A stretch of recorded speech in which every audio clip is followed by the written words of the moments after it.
आज एप्लीकेशन दिया है डीएम साहब को, क्या मामला है?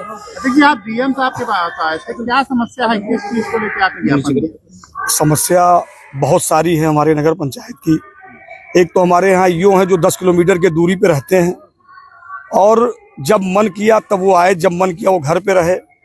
कई बार कई बातों को लेकर के हमने उनसे डिस्कस करना चाहिए, मगर वो हमारी बातों को सुन करके इग्नोर कर देते हैं। एसडीएम सोहरतगढ़, कई बार उनसे मैंने हर चीज के लिए कहा, को किसी भी चीज के लिए अगर मैं कहता हूं तो इस बात के इस कान से सुन करके उस कान से निकाल देते हैं। चूंकि 2.5 साल हमारा कार्यकाल बीत चुका है, 2.5 साल बाकी है। ऐसे में मैं जनता के बीच में जा करके क्या जवाब दूंगा, ये मुझे स्वयं नहीं पता चल रहा है। मैं आपको बताता चलूं कि मैं आज बहुत क्षुब्ध होकर के मैंने ईओ एसडीएम के खिलाफ मैंने एप्लीकेशन दी है। मेरी संपत्ति जो नगर पंचायत की है, मैंने कई बार आज 2 साल से उसकी जांच करने के लिए, उसकी चिन्हित करने के लिए कह रहा हूं, मगर उस पर कोई सुनवाई नहीं, कोई केयर नहीं।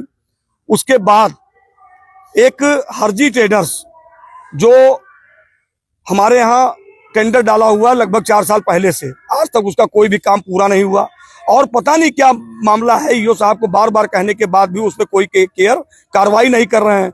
और मैं आपको बता दूं, इस बीच हमारे यहाँ बहुत जांच की प्रक्रिया चली, हम हर जांच की प्रक्रिया से गुजर रहे हैं। हमको इसकी कोई दिक्कत नहीं, मैं जानता हूं मैं सही हूं, मैं पीछे नहीं हटूंगा, किसी डरता भी नहीं हूं।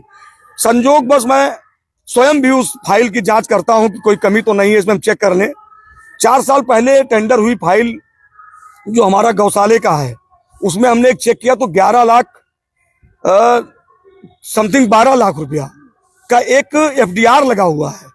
वो उसका पन्ना जब मैंने छुआ तो मुझे लगा कि ये डी लगा हुआ है और मैंने उसकी जांच के लिए आशासी अधिकारी अजय कुमार को दिया। फर्जी, एकदम फर्जी है, उसमें पैसा ही नहीं है, मुझे ऐसा लगा।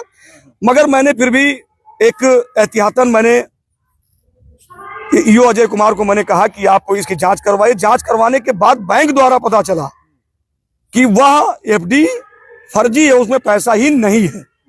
कौन से अधिकारी लोग उसका टेंडर कर दिए जिसकी जानकारी नहीं रही या क्या रहा या उनकी क्या संलिप्तता रही, इसकी जांच होनी चाहिए। और 1 महीना हो गया जानकारी हुए, कोई कार्रवाई हुई कि नहीं जिससे आपने शिकायत? मैंने कहा ना, जांच में रिपोर्ट आने, बैंक द्वारा रिपोर्ट आने के बाद भी हमारे युवा शासी अधिकारी 1 महीना तक हो गया, मेरे कई बार कहने के बाद आज तक उसके खिलाफ कोई कार्रवाई नहीं की है। मुझे इनकी भी संलिप्तता उसमें नजर आती है और ऐसा लग रहा है कि अपने पूर्व के अधिकारियों को और स्वयं को बचाने की कोशिश करने में ये उनकी भी संलिप्तता इसमें नजर आ रही है। और किस तरह की आपको? उसके बाद मैं आपको बता दूं, ये हो गई हमारे नगर पंचायत में हर गली कूचे में, चाहे जो रोड पे घर बनवा ले रहा है, चाहे जो रोड पे नाली बनवा ले रहा है, या अतिक्रमण, कई बार वहां की जनता ने, बहन बेटियों ने आकर के मुझसे कहा कि भैया इसको थोड़ी कम करवा दीजिए ताकि हम लोग को चलना आसान हो।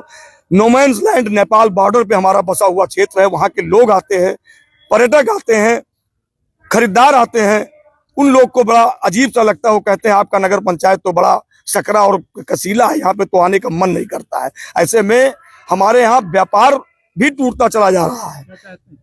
वो वहां पे कई बार सभासद द्वारा लिखित दिया गया, जनता द्वारा लिखित दिया गया, मेरे भी द्वारा कहा गया कि इसको कम करवाने के लिए कोशिश कीजिए ताकि चलने में कोई असमर्थता ना हो, मगर आज तक उस व्यक्ति के ऊपर कोई भी जू नहीं रहेगा।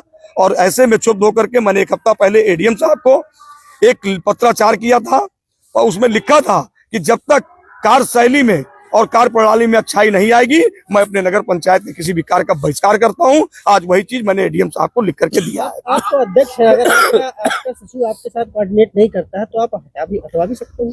शासन की क्या मंशा है तो मैं नहीं जानता हूं। मैं कई बार एप्लीकेशन यहाँ पे दे चुका हूं, अब मैं हटवाने के लिए कहां तक जाऊं ये मुझे स्वयं नहीं मालूम है। मैं एप्लीकेशन ही दे सकता हूं और मैं पत्राचार के माध्यम से सारे अधिकारियों को अवगत कराऊं। यहाँ तक कि मैंने कमिश्नर साहब को भी आज के 6 महीना पहले अवगत कराया था इस चीज को लेकर के। लेकिन मतलब जो भी आप शिकायतें दर्ज करा रहे हैं उस पर कोई कार्रवाई हो रही है नहीं? अभी तो मेरे समझ में कुछ नहीं दिखाई दे रहा है। लास्ट में क्या चाहे? अब मैं आज हमारे प्रभारी मंत्री जी आ रहे हैं, मैं उनके पास भी उनका भी एक पत्र मैंने तैयार करके रखा है, उनको भी मैं दूंगा। उसके बाद मैं माननीय नगर विकास मंत्री से मिलूंगा और माननीय मुख्यमंत्री जी से भी मिलूंगा इस चीज को लेकर के।